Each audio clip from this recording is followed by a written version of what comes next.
Now, Isaiah, where we began, means salvation is Yah. And Isaiah as a prophecy is the seedbed of the Gospels. Not only is it the most quoted Old Testament book in the New Testament, with nearly 70 separate quotations, it has more to say about Christ and his return than any other. In Isaiah 9, we see the light of the gospel illuminating the way of the Gentiles. Beyond Jordan, in Galilee of the nations, we read, the people that walked in darkness have seen a great light. In Isaiah 61, the gospel is preached. The Spirit of the Lord Adonai Yahweh is upon me, because Yahweh hath anointed me to preach good tidings. That's the gospel. Unto the meek, he hath sent me to bind up the brokenhearted, to proclaim liberty to the captives, and the opening of the prison to them that are bound, to proclaim the acceptable year of Yahweh. Binding up the brokenhearted means to bandage. It makes reference to the process of healing. Something we see clearly in Isaiah chapter 1. If you just turn there to start with, please. We'll just have a look at this in Isaiah chapter 1, which is quite explicit about the nation and their spiritual health. Verse 4 of Isaiah chapter 1. Ah, sinful nation, a people laden with iniquity, a seed of evildoers, children that are corrupters. They have forsaken Yahweh. They have provoked the Holy One of Israel unto anger. They are gone away backward. Why should ye be stricken any more? Will ye revolt more and more? The whole head is sick from the whole, and the whole heart faint. From the sole of the foot even unto the head there is no soundness in it, but wounds and bruises and putrefying sores. They have not been closed, neither bound up, neither mollified with ointment. So we have a picture of the nation as one of being in serious illness. And it is a metaphor for our sin-stricken nature. Bound up, that word we read in Isaiah 1, and we read it earlier as well. It's the same word in Isaiah 61, and it's a natural process for us to bind our injuries, to aid the process of healing. It's almost an automatic thing, and these metaphors help us to understand our need for healing, and it's illustrated before us in God's people Israel. The constant need to rebind the injury. That's the simple meaning of the word religion. It's brought before our eyes and our ears for us to see and hear. Only means of healing is through the sinlessness of the anointed Son of God, who, whilst being made in the form of Adam, triumphed over sin and offers us a healing process, following his example. And we shall, of course, on this first day of the week, remember this later in our memorials. Now, healing is the dominant theme of the Gospels and the work of Christ in both providing Jews and Gentiles with hope. Now, Jesus means Yah is salvation, and it's the mirror image of Isaiah. Salvation is Yah. And so we find much of what is said in Isaiah is mirrored in the Gospels. And the Gospel of Mark is no exception. In fact, it's the primary example we're going to use today. Now, we know Mark is the Gospel of the servant, and it reveals the tireless work of the anointed Son of God in providing the means whereby we may be healed. Now, this is repeatedly seen in the form of miracles, of the healing of the deaf, the dumb, the blind, and the lame. And the picture in scope is that Israel were all of these things, but especially deaf and blind, unable and unwilling to see the light that shone before them, thereby turning aside the healing that Jesus was illuminating before them. And as we saw repeatedly last night, despite Jesus' continued rejection by everyone, he was showing salvation to all by treading a path to overcome sin, a path in which Israel and we need to follow. Now, one of the continuing frustrations Jesus found in his ministry was a prominent feature of the ways of the Jews, and in particular the Jewish leadership, and that was the elevation of tradition, things that had been handed down. The Pharisees said, "Why do thy disciples transgress the tradition of the elders?" And these things made the law, which was meant to bring them to Christ, of none effect. So says Matthew 15, verse 6, and we'll go there shortly. This problem is no more pronounced than in Mark chapter 7. We're going to go and have a look now at Mark 7 and 8. And we're going to also look at the context in Mark chapter 6. And we'll just try and piece together the events that are recorded for us. We'll also have a quick look at Matthew before we then come back to Isaiah. So the context of Mark 7 and 8 begins in chapter 6. And chapter 6 covers a fairly lengthy period of time. In verse 7 of Mark 6, Jesus sends the disciples out to preach. And then we have the very sad record of the merciless beheading of John by Herod. In verse 31, in keeping with the servant theme of Mark, we see they had no leisure time, no leisure, not so much as to even eat. They were working so hard. They had, of course, put their hands to the plough and did not look back. Now, Jesus and the disciples regroup in verse 32 of this chapter. They get back together, and Jesus sought a private place in the desert, but it was not possible as the multitude followed.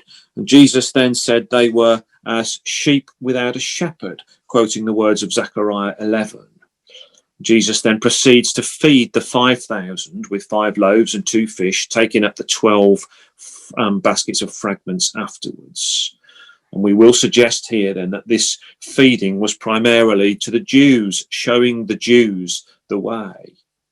And it's possible that the numbers 5 and 12 are Jewish numbers, with the 5 books of Moses and the 12 sons of Israel. We think then that Jesus is showing the Jews where they were going wrong, that he was the true bread. So after this incident, we see the disciples enter into a ship across the lake, meeting with a storm, and Jesus, watching them from the distance, from a high place, joins them in the 4th watch, completing a beautiful cameo of the trials and tribulations of life, tossed upon those rough waves, trying to live the truth, enduring a storm.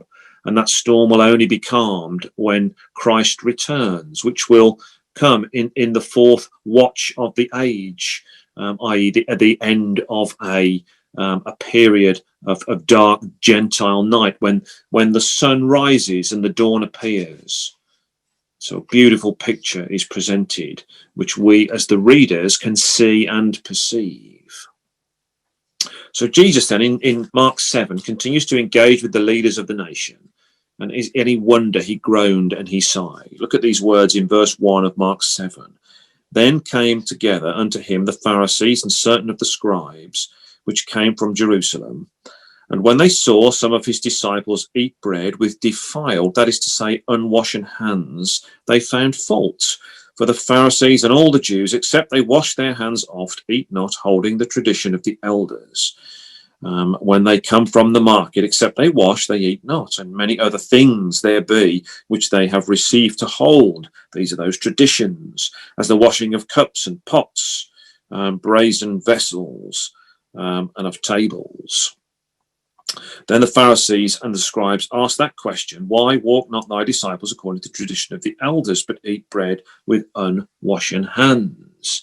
Now, Jesus' response here is to quote Isaiah 29 and verse 13, which we read a moment ago. And we'll look at that in a little more detail when we get back to Isaiah 29.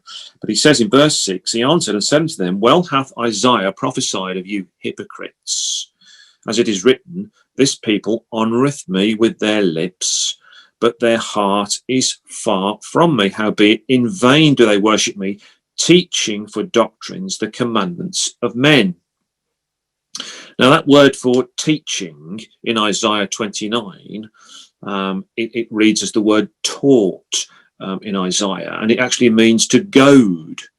And so there's some aggression here in the laying upon the people the commandments, the robotic commandments of men, with the external appearance of righteousness, but in their heart they were far from him.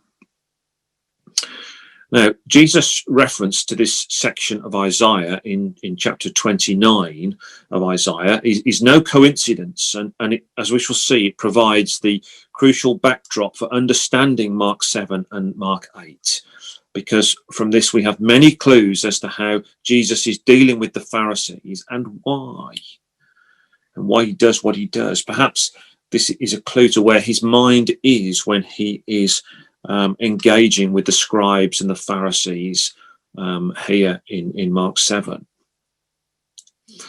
So Jesus taught and fed the people, and immediately he has been reminded of the blindness, the deafness, the lameness of the Pharisees. And in fact, this appears to signal a significant change, a turning point in his ministry, and possibly a switch from Jew to Gentile, we can perceive in a moment. In the section from verse 8 down to verse 23, Jesus explains why the traditions of the Pharisees have basically made the law of none effect.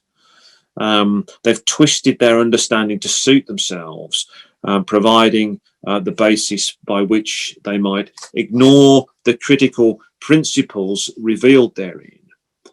Jesus condemns them and puts into clear perspective, having clean hands externally is pointless if you can't gain salvation by as you can't gain salvation, by washing off literal dirt off your hands. You don't become clean as a person by washing the dirt off. The real dirt is in the heart of man, which is deceitful and desperately wicked. It's the things that come from the heart, and by the heart we mean the mind, the thinking powers of man. They're the things that need to be cleansed by doing God's work. So however well-meaning their traditions were, and however practically efficient they were missing the point by laying the burden of them upon man, and then by so doing missing the point of the message of Christ. So in verse 24 of chapter 7, we see that Jesus takes himself away from the Jews and goes to the Gentiles, leaving Israel and going up to the coasts of Lebanon, and in particular to Tyre and to Sidon, where he tries to conceal himself at the end of verse 24, but he could not be hid. And here a Gentile woman, a Syro-Phoenician, came to him in verses 25 and 26 and begged for his healing. Jesus is impressed by her faith, which is recorded in the parallel record in Matthew 15, and he heals her daughter. We'll go to Matthew in a moment. Now, after this incident then in Lebanon, Jesus travels back to Galilee, and in particular to Decapolis, Galilee of the Gentiles, Galilee of the nations, we read. I quoted that from Isaiah 9. Decapolis is Greek for 10 cities, a region of 10 Gentile cities. And here Jesus has compassion on the Gentiles and heals them. Verse 32 of chapter 7, and they bring unto him one that was deaf and had an impediment in his speech, and they beseech him to put his hand upon him. And he took him aside from the multitude, and put his fingers into his ears, and he spit and touched his tongue, and looking up to heaven he sighed, and saith unto them, Ephphatha, that is, be opened.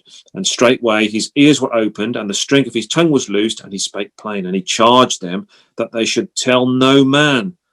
But the more he charged them, so much the more a great deal they published it, and were beyond measure astonished, saying, He hath done all things well. He maketh both the deaf to hear and the dumb to speak. So clearly there was a period of rejoicing here amongst the people as the word spread about Jesus's healing power. We come then into Mark 8. And in the first 9 verses of Mark 8, Jesus has more compassion on the people. It's interesting. It's the same group that have come with him. And it would therefore suggest that this is a group of Gentiles. And it's interesting in verse 2, I have compassion on the multitude because they have now been with me 3 days. And interesting, every time we read of 3 days, we think of the sacrifice of Christ. And it is through this that Jesus is now having compassion upon them, and through that sacrifice that we as Gentiles have a hope to share in the hope of Israel. So believing then here that this is a group of largely Gentiles, we see him now turn his attention to feeding them, and feeds a slightly lesser multitude of 4,000 with 7 baskets of fragments taken up. And so the numbers here, 4 and 7, show us a difference to the 5 and the 12 of chapter 6, perhaps emphasizing the difference in the group of people. We think then maybe the 5,000 were the Jews, and the 4,000 here were the Gentiles. But they all had the same message, that Jesus was the bread that came down from heaven, upon which they should feed. And of course 7 here maybe is a picture of completion, the complete purpose of God through the gospel, which then overreaches just the Jews under the law and incorporates the Gentiles as well. So after this feeding, Jesus enters a ship, and every time we see him on a ship, or the disciples, we think about the difficulties and troubles of life, sailing upon that ocean in the ecclesial vessel. But this time he travels over to Dalmanutha, and here the Jews question him about a sign. Verse 12, he sighed deeply in his spirit, and saith, Why does this generation seek after a sign? Verily I say unto you, there shall no sign be given unto this generation. And he left them, entering into the ship again, departed to the other side. Now in Matthew, he does give them a brief sign, which is the sign of the prophet Jonah. Again, we'll come to Matthew in a moment. So they return to the water, and Jesus, frustrated by the Pharisees again, warns the disciples about the leaven of the Pharisees. And by that he meant, of course, their doctrine and their teaching, which would corrupt them. The disciples in verse 16 of this chapter then, on the vessel with Christ, reasoned among themselves, saying, it's because we have no bread.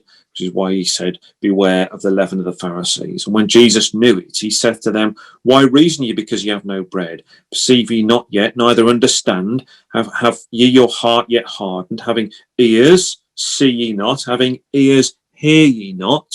This was the problem of the Pharisees, and he's now confronting the disciples with this. So you're not listening and understanding what I'm saying. When I break the 5 loaves among the 5,000, and how many baskets full ye took up? They say unto him, 12. And when the 7 among 4,000, how many baskets were full of fragments took you up? And they said 7. And so how is it that you do not understand? So there was a real teaching in the feeding of these multitudes.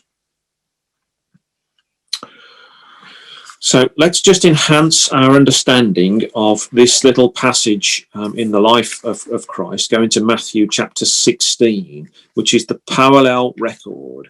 And obviously Matthew presents us the king rather than the servant. So there are some slight differences and nuances, but largely this is the same record of the feeding of the 5,000 and then the feeding of the 4,000. Verse 6 of Matthew 16, Jesus said, take heed and beware of the leaven of the Pharisees and of the Sadducees. And then you see the same response in the disciples. It's because we have no bread.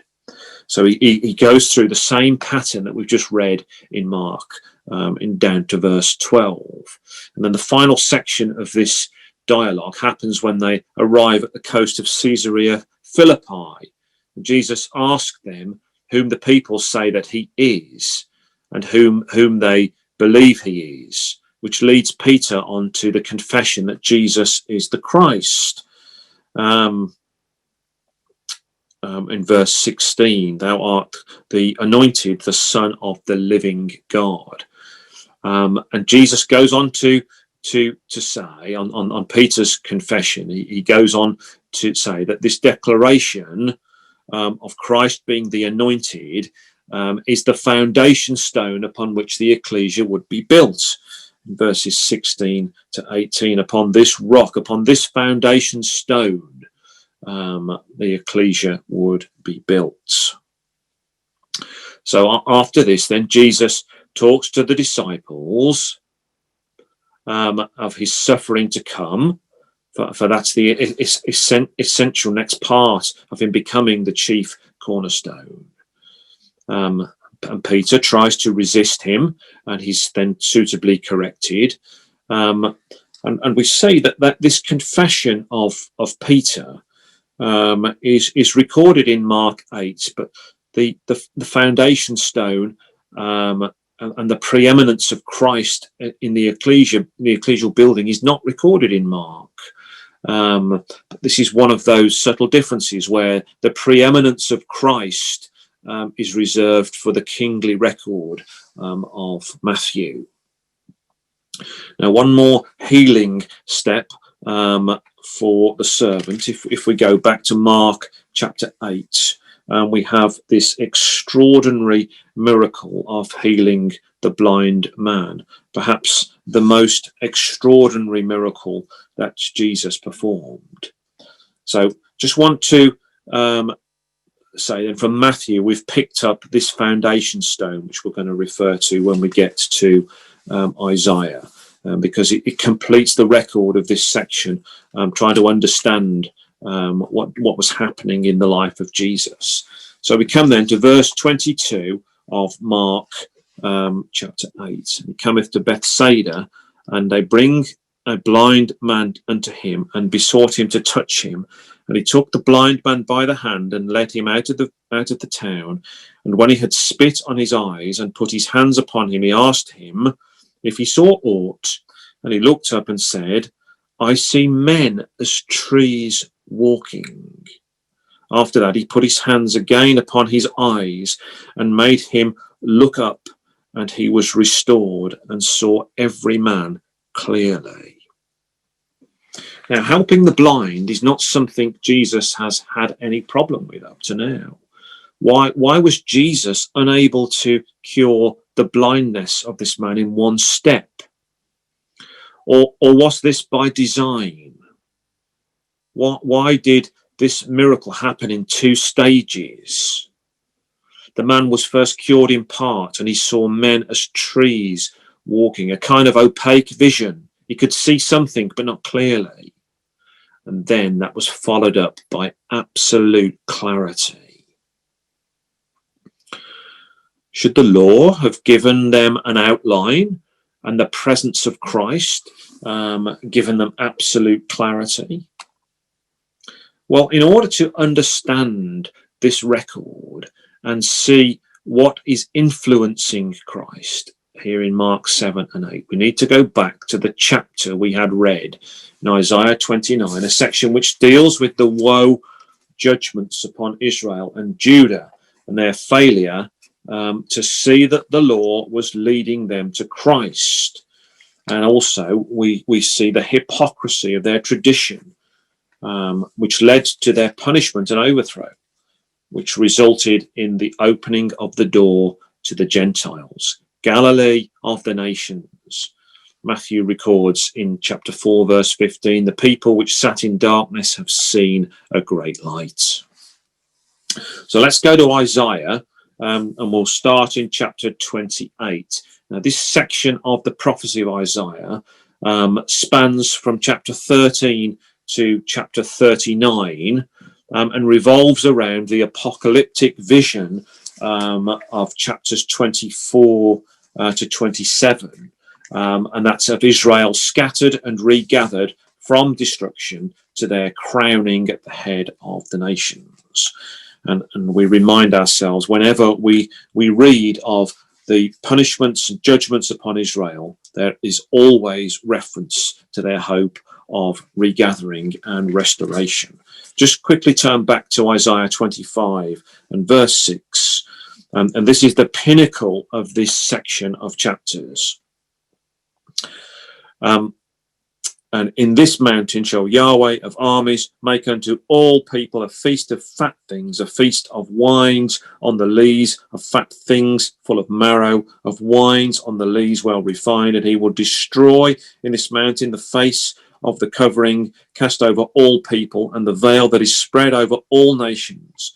He will swallow up death in victory, and the Lord Yahweh will wipe away tears from off all faces, and the rebuke of his people shall he take away from off all the earth, for Yahweh hath spoken it. So this pinnacle of restoration and re-establishment of Israel at the head of the nations. Now, in this structure that circles this chapter, we have before it the burdens upon the nations, Damascus and Egypt, the wilderness of the sea, Duma, Arabia, the valley of Vision and Tyre. And after this chapter, we have Israel regathered and scattered and regathered. In chapters 28 to 31, we have more woes spoken against God's people.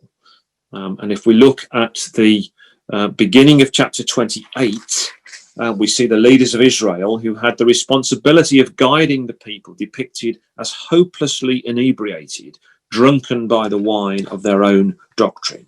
Woe to the crown of pride, to the drunkards of Ephraim, whose glorious beauty is a fading flower, which are on the head of the fat valleys of them that are overcome with wine. Behold, the Lord hath a mighty and strong one, which as a tempest of hail and a destroying storm, as a flood of mighty waters overflowing, shall cast down to the earth with the hand the crown of the pride, the drunkards of Ephraim. The crown of pride, the drunkards of Ephraim, shall be trodden under feet. And this was a dreadful judgment coming upon the people. And we can think of the way in which the Assyrian flooded into the land in the days of Isaiah and Hezekiah, filling the land right up to the neck, as it were. So judgment was coming upon them. We have then a continuing picture of disgusting practice. In verse 8, we've got tables covered in vomit, people stumbling in the judgment. The priest and the prophet erred through strong drink, in verse 8. And then in verse 9, we see they were actually as if they were still weaning on the breast. They were uneducated children, babies, in fact, in their understanding, but they thought they were untouchable. Verse 15, ye have said, we've made a covenant with death and with hell. We are at agreement. When the overflowing scourge shall pass through, it shall not come unto us. For we've made lies our refuge, and under falsehood have we hid ourselves. Here we have the stone. Therefore, thus saith the Lord Yahweh, behold, I lay in Zion for a foundation stone, a tried stone, a precious cornerstone, a sure foundation. He that believeth shall not make haste. So in response to the crooked ways of his people, Yahweh was to lay a sure foundation stone to show them how to be straight. This was the stone upon which Jesus said to Peter he would build his ecclesia in Matthew 15. Judgment laid to the line in verse 17, and righteousness to the plummets. And those builders amongst us, should there be any, will know better than I. To build straight, you need a guide.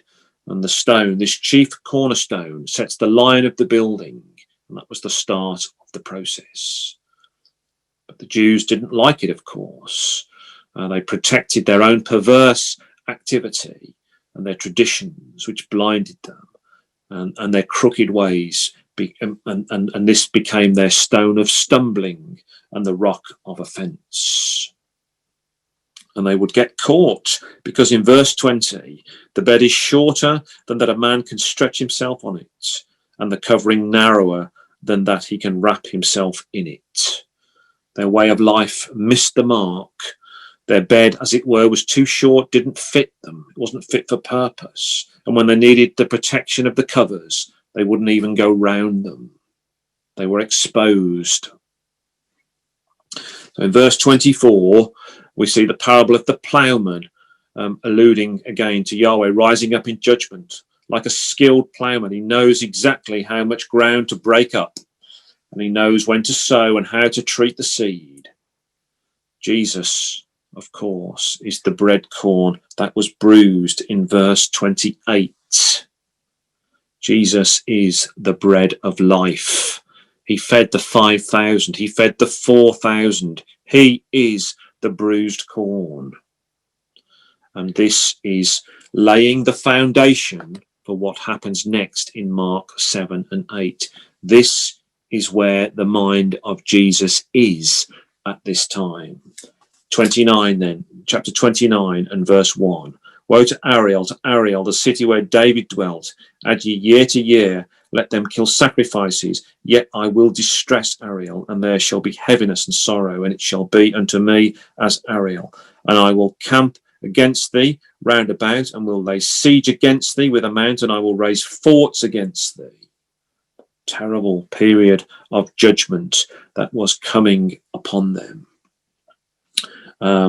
Possibly not just in these days, but thinking ahead also to Rome in AD 70, which would possibly have been also in the mind of Christ at this time. So there's a continuous problem here, and the monotonous, meaningless process that their worship had become. So these judgments are seen in Ariel, means the lion of God, but it's also a word used to describe the hearth of the altar in Ezekiel 43 verse 15. That's referenced in the margin. A place of burning and a place of judgment. Jerusalem was going to be made the altar hearth, and the very people of the city were going to be the sacrifice upon it when God poured out his judgments upon the wicked people of the city, because their service to him was an abomination. But despite the judgments outpoured and the victory of their enemies, there's no lasting satisfaction to their enemies. Their triumph is transient and limited, We read in this chapter like a hungry man dreaming that he's eating and having imaginary satisfaction, because when he wakes up, there's no food there at all and he's still hungry. But Israel, on the other hand, in verse 9, appears to be drunk, but this time not with wine. Stir yourselves and wonder, cry ye out and cry. They are drunken, but not with wine. They stagger, but not with strong drink. Why then? For Yahweh hath poured out upon you the spirit of deep sleep, and hath closed your eyes. The prophets and your rulers, the seers hath he covered. The vision of all is become unto you as the words of a book that is sealed, which men deliver to one that is learned, saying, read this, I pray thee. And he saith, I cannot, for it is sealed. And so a spirit of deep sleep and slumber had been placed upon their eyes, and the book that could reveal to them knowledge was sealed, and even the learned could not hear or could not read. Paul quotes verse 10 in Romans and speaks of the Jews in terms of this spirit of slumber, eyes that could not see and ears that could not hear. And all because they were so caught up with their own way and refused to listen and to hear. And as a result of their inability to see or understand, we come to verse 13, which was Jesus's response to the scribes and the Pharisees about their traditions. Wherefore, the Lord said, for as much as this people draw near me with their mouth and with their lips do honour me, but have removed their heart far from me, and their fear toward me is taught or goaded by the precept of men. So they couldn't be further away from where they should have been. This indictment against the Jews is quoted both in Matthew 15 verse 7 and Mark 7 verse 6. We made reference to it earlier, speaking of the moment when the scribes and the Pharisees criticized the disciples for not washing their hands before eating, completely overlooking the fact that is that which cometh out of man that defileth him, not that which goeth in. And so they were in appearance trying to be godly, but on the inside they were in a completely different place. Huge exhortation for all of us, brothers and sisters, as we meet together, not to appear to be doing the right thing, but to be convinced up here, and to make a change in our lives. So this in verse 14 is described as a marvelous work. Okay, behold, I will proceed to do a marvelous work among this people, even a marvelous work and a wonder. For the wisdom of their wise men shall perish, and the understanding of their prudent men shall be hid. So there was going to be a great enlightenment that was coming, a marvelous work and a wonder. The blindness of disobedient Israel was going to turn into enlightenment for the Gentiles, and they were the ones that would listen. And Jesus illustrates this on more than one occasion. Another good example, if we had time, is John 9 and the healing of the blindness at the pool of Siloam. What we see then in verse 15, woe to them that seek deep to hide their counsel from Yahweh, and their works are in the dark, and they say, who seeth us, and who knoweth us? Surely your turning of things upside down shall be esteemed as the potter's clay. For shall the work say of him that made it, he hath made me not? Or shall the thing framed say of him that framed it, he hath no understanding?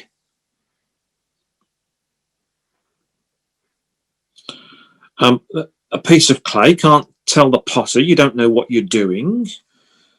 These were extraordinary things. The Jews had turned things upside down on their head. And so Jesus performs a marvelous work, a wonder, in that he turns to the Gentiles. Verse 17, is it not yet a very little while, and Lebanon, Tyre and Sidon, shall be turned into a fruitful field, and the fruitful field shall be esteemed as a forest. And in that day shall the deaf hear the words of the book, and the eyes of the blind shall see out of obscurity and out of darkness. The meek also shall increase their joy in Yahweh, and the poor among men shall rejoice in the Holy One of Israel. And so the Spirit, through Isaiah, directs us to look for 5 things: signs of faith in Lebanon, hearing to the deaf, sight to the blind out of obscurity and out of darkness. The meek increase their joy, and fifthly, the poor rejoicing. Is this not exactly what we have read in Mark chapter 7 and 8? The hypocrisy of the Pharisees. Jesus turning to Lebanon, to Tyre and Sidon, where he found faith. The meek woman increased her joy. She pleaded and persisted for the crumbs that fell from the master's table. And for this evidence of her faith, her daughter, her Gentile offspring, was healed. So out of this place, we see Lebanon turned into a fruitful field. The poor also rejoiced at his healing power.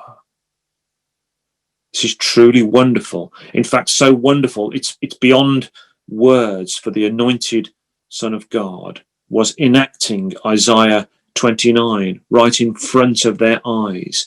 The deaf was made to hear in Mark 7 verse 32, just as the prophet had spoken of. Israel could not see this was them, because they were the deaf. They could not hear the words he spoke, neither could they see the deeds that he did. But something yet more wonderful was to come. Chapter 7 of Mark was about hearing. Mark chapter 8 was about seeing. And in verse 18 of Mark 8, we saw the seeing out of obscurity and out of darkness, a 2-stage process of restoring vision. I see men as trees walking, the man said, and his vision was there only in outline. His vision was obscure. Why? To fulfill the words of Isaiah 29 and verse 18. And here then is the 2-stage miracle. Nothing to do with Jesus' inability to heal in one step. A carefully designed miracle to reveal to those that were watching that this was the word of the Spirit coming to life in him. The restoration of sight out of obscurity and darkness, precisely as Isaiah had spoken. What a beautiful picture is presented to us, knitting together the ministry of Christ and the gospel as recorded in Isaiah. My dear brothers and sisters, may we be encouraged to open our eyes, to open our ears to understanding of the scriptures, and remembering that blindness in part is happened to Israel until the fullness of the Gentiles be come in. At the end of this Isaiah chapter 29, we see there is hope. Verse 23, when he seeth his children, the work of mine hands in the midst of him, they shall sanctify my name and sanctify the Holy One of Jacob, and shall fear the God of Israel. They also that erred in spirit shall come to understanding, and they that murmured shall learn doctrine.